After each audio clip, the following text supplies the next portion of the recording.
அனைவருக்கும் வணக்கம். இந்த பதிவில் செவ்வாய் பெயர்ச்சி பலன் காணலாம்.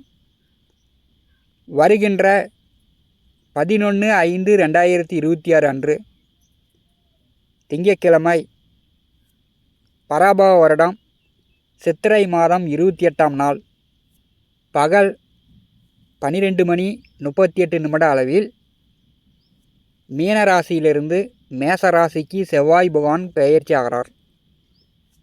அடுத்த 40 நாட்கள் பார்த்திங்கன்னா செவ்வாய் மேசராசியில் ஆட்சி பெற்று சஞ்சாரம் செய்வார். கடந்த 2024ஆம் வருடம் பார்த்திங்கன்னா மேசராசியில் செவ்வாய் பகவான் சஞ்சாரம் செய்தார். இப்போ 2 வருடங்கள் ஆகிறது. முதலில் செவ்வாய் பகவானை பற்றி அவருடைய காரகத்துவங்களை பற்றி காணலாம். செவ்வாய் பகவான் மங்களக்காரகன். செவ்வாய் நன்றாக இருந்தால் திருமண வாழ்க்கையில் பிரச்சனை இல்லை. வீடு மனை நிலம் சொத்து வாங்குவதில் பிரச்சனை இருக்காது. உடலில் இரத்தம் சார்ந்த பிரச்சனை இருக்காது. செவ்வாய் நிலமகன், சகோதரக்காரகன், தைரியக்காரகன்.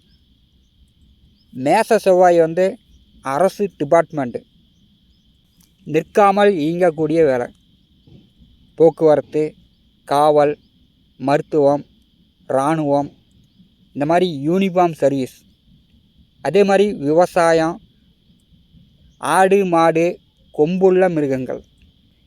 செவ்வாய் இயற்கையாளன். செவ்வாய் பகவானுடைய காரக தொழிலில்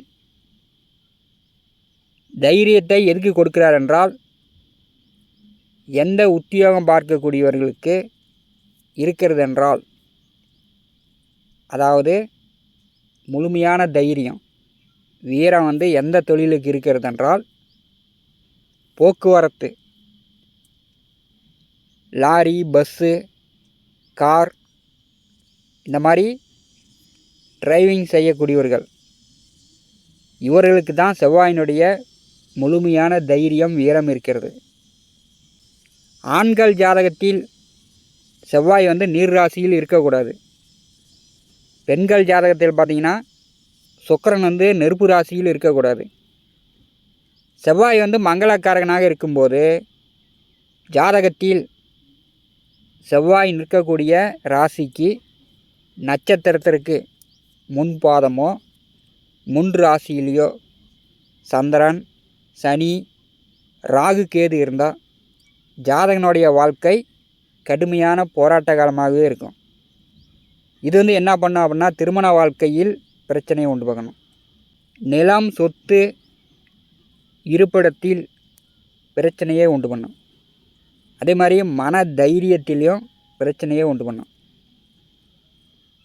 செவ்வாய் கெட்டுப்போனால் ஜாதகன் பயந்த சுபாவம், எந்த ஒரு முடிவும் தைரியமாக எடுக்க முடியாது.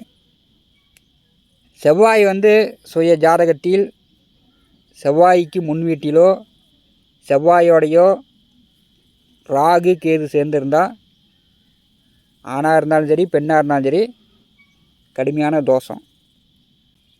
பெண்களுக்கு செவ்வாய் முழுமையான வீரத்தை, தைரியத்தை கொடுக்கிறார். மேசம், விருச்சிக ராசியில் செவ்வாய் ஆட்சியும், கடகராசியில் நேசமும், மகர ராசியில் உச்சமும் பெறுகிறார். ஒவ்வொரு ராசிக்கும் செவ்வாய் பெயர்ச்சியின் மூலம் ஏற்படும் பலன்கள் காணலாம். கடக ராசி அன்பர்களுக்கு செவ்வாய் பெயர்ச்சி பலன் காணலாம். கடகராசிக்கு பூர்வ புண்ணிய புத்திரஸ்தானமான 5வது வீட்டிற்கும் தொழில் ஜீவனஸ்தானமான 10வது வீட்டிற்கும் அதிபதியானவர் செவ்வாய். சித்திரை மாதம் 28 முதல் தொழில்ஸ்தானத்திலே மேசராசியில் ஆட்சி பெற்று சஞ்சாரம் செய்கிறார். கடகராசிக்கு 12வது வீட்டில் வைகாசி மாதம் 18 வரை குருபகவான் சஞ்சாரம் செய்கிறார். கடகராசிக்கு 2வது வீட்டில் கேது, கும்பராசியில் ராகு, மீனராசியில் சனி பகவான். கடக ராசி அன்பர்களுக்கு பூர்வ புண்ணிய புத்திரஸ்தானாதிபதி ஜீவனஸ்தானத்திலே தொழில்ஸ்தானத்திலே ஆட்சி பெற்று சஞ்சாரம் செய்கிறார். இப்போ பார்த்தீங்கன்னா விவசாயம், மண், நிலம், பூமி சார்ந்த வேலை தொழில் செய்து கொண்டிருப்பவர்களுக்கு தொழில் விருத்தியாகும். பொது சேவை ஈடுபாடு, யூனிஃபார்ம் வேலை செய்து கொண்டிருப்பவர்கள், காவல், மருத்துவம், இராணுவம், மின்சாரம், டிரைவர், யூனிஃபார்ம் சர்வீஸ் வேலையில் இருப்பவர்களுக்கு இந்த காலகட்டம் மிகச்சிறப்பாக இருக்கும். அதே மாதிரி பொது சேவை ஈடுபாடு உடையவர்கள், அரசியல் கட்சி தலைவர்கள், இந்த மாதிரி 10வது வீட்டிலே செவ்வாய் ஆட்சி பெற்று இருக்கும்போது தொழில் வளர்ச்சி உண்டு. கடக ராசி அன்பர்களுக்கு 10வது வீட்டிலே செவ்வாய் சஞ்சாரம் செய்யும்போது இப்போ பார்த்திங்கன்னா ஒரு சிலருக்கு பூர்வீக சொத்து சம்மந்தப்பட்ட பிரச்சனை வரலாம். இந்த வாக்கியா வரப்பு தடத்து பிரச்சனை, பக்கத்து காட்டுக்காரர் வந்து கல்கட்டு நோண்டுறாரு, வரப்பை நோண்டுறாரு, அல்லது தேவையில்லாமல் உங்கள் மேலே வந்து கோர்ட்டில் போய் வழக்கு தொடுக்கிறாரு. இந்த மாதிரி வந்து தேவையில்லாத பிரச்சனைகள், அதன் மூலம் உங்களுக்கு பயம் உண்டாகலாம். கடகராசிக்கு 10வது வீட்டிலே செவ்வாய் வரும்போது எதிராளிகள் மூலம், பகையாளிகள் மூலம் தேவையில்லாத பண விரய செலவுகள் ஒரு சிலருக்கு இந்த காலகட்டம் ஏற்படலாம். மேசராசியில் செவ்வாய் ஆட்சி பெற்று சஞ்சாரம் செய்யும்போது இடி மின்னலுடன், அத்திக்கட்டி ஆலாங்கட்டியுடன் கனமழை பொழியும். இப்போ இந்த காலகட்டம் விவசாயிகளுக்கு சிறப்பு. நல்லா பயிர் பண்ணிக்கலாம். இயந்திரம், வண்டி, வாகனம், மண், நிலம், பூமி சார்ந்த வேலை தொழில் செய்யக்கூடியவர்களுக்கு கூடுதலான உழைப்பு இருக்கும். அடிக்கடி உங்களுடைய வேலையில் லீவு போட்டு கொண்டிருந்தவர்கள் இப்போ வந்து லீவு போட முடியாது, கரெக்டாக வேலைக்கு போவீங்க. கூடுதலான உழைப்பு இந்த காலகட்டத்தில் இருக்கும். அதிகமாக வந்து கஷ்டப்படக்கூடிய சூழ்நிலை. அதற்கு தகுந்த மாதிரி நல்ல வருமானமும் உண்டு. கடகராசிக்கு 10வது வீட்டிலே செவ்வாய் நின்று ஜென்ம ராசியை பதிவு செய்கிறார். அதாவது நிற்காமல் இந்த காலகட்டம் உங்களுடைய வேலை தொழில் நிற்காமல் இயங்கும். வேலை தொழில் மூலம் அதிக உழைப்பு இருக்கும். அதிகமாக கஷ்டப்பட்டு நீங்கள் உழைக்க வேண்டிய சூழ்நிலை வரும். செவ்வாய் வந்து ஜென்ம ராசியை பதிவு செய்யும்போது கொஞ்சம் வந்து மன அழுத்தம் கூடுதலாக வரும். உடலில் வந்து உஷ்ணாதிக்க சம்மந்தப்பட்ட சளி, காய்ச்சல், இருமல், இந்த மாதிரி சிறு சிறு வியாதிகள் வரலாம்.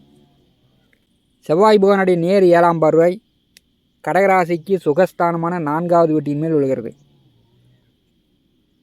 சிலர் வந்து பழைய வீட்டை வந்து புதுப்பிக்கலாம், புதிதாக வீடு கட்டலாம், புதிதாக நிலம், சொத்துக்கள், வண்டி, வாகனங்கள் வாங்கிறதுக்கு வாய்ப்புகள் உண்டு. 4வது வீட்டை செவ்வாய் பதிவு செய்யும்போது கடகராசி என்பவர்களுக்கு சொத்து, பத்து, நிலம் இந்த காலகட்டத்தில் வாங்கலாம். செவ்வாய் புகனுடைய 8ஆம் பார்வை கடகராசிக்கு பூர்வ புண்ணியஸ்தானமான 5வது வீட்டின் மேல் விழுகிறது. உங்கள் குழந்தைகள் சார்ந்து, பூர்வீக சொத்துக்கள் சார்ந்து இந்த காலகட்டம் வந்து ஒரு ரகசியத்தனம் வெளிப்படும். அதன் மூலம் நீங்கள் வந்து கூடுதலாக வந்து ஆராய வேண்டிய சூழ்நிலை கடகராசி என்பதற்கு இந்த காலகட்டம் ஏற்படும். பூர்வ புண்ணியஸ்தானத்தை செவ்வாய் 8ஆம் பார்வையால் பதிவு செய்யும்போது குலதெய்வ வழிபாடு செய்யுங்கள். கடக ராசி என்பதற்கு செவ்வாய் பெயர்ச்சியின் மூலம் நல்ல முன்னேற்றம் உண்டு. தொழில், ஜீவன, கர்மஸ்தானத்திலே செவ்வாய் ஆட்சி பெற்று சஞ்சாரம் செய்யும்போது பங்காளிகள் வழியில் இந்த காலகட்டத்தில் வந்து ஒரு கர்மா காரியங்களுக்கு சென்று வரத்துக்கான வாய்ப்புகள் உண்டு.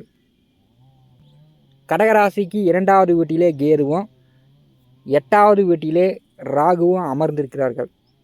இந்த சர்ப்பங்கள் 2, 8 இருக்கும்போது கிராமப்புறங்களில் இருப்பவர்களாக இருந்தாலும் சரி, நகர்ப்புறங்களில் இருப்பவர்களாக இருந்தாலும் சரி, வாக்கியா, வரப்பு, தடம் நீங்கள் வந்து நடந்து செல்லும்போது காணாமல் போய்ட்டு கவனமாங்க.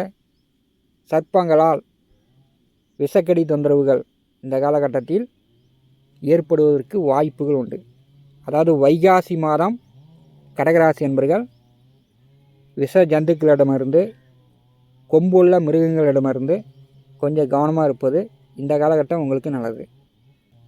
நம்முடைய T70 ஸ்டுடியோ யூடியூப் சேனலில் தினந்தோறும் ஜோதிட பலன்கள் பதிவிடப்படும். நம்முடைய சேனலை பார்த்து கொண்டிருக்கக்கூடிய அன்பர்கள், இதுவரை சப்ஸ்கிரைப் செய்யாத அன்பர்கள் மறக்காமல் நம்முடைய சேனலை சப்ஸ்கிரைப் செய்து கூடவே இருக்கின்ற ஆல் பட்டன் அழுத்திங்க. நன்றி, வணக்கம்.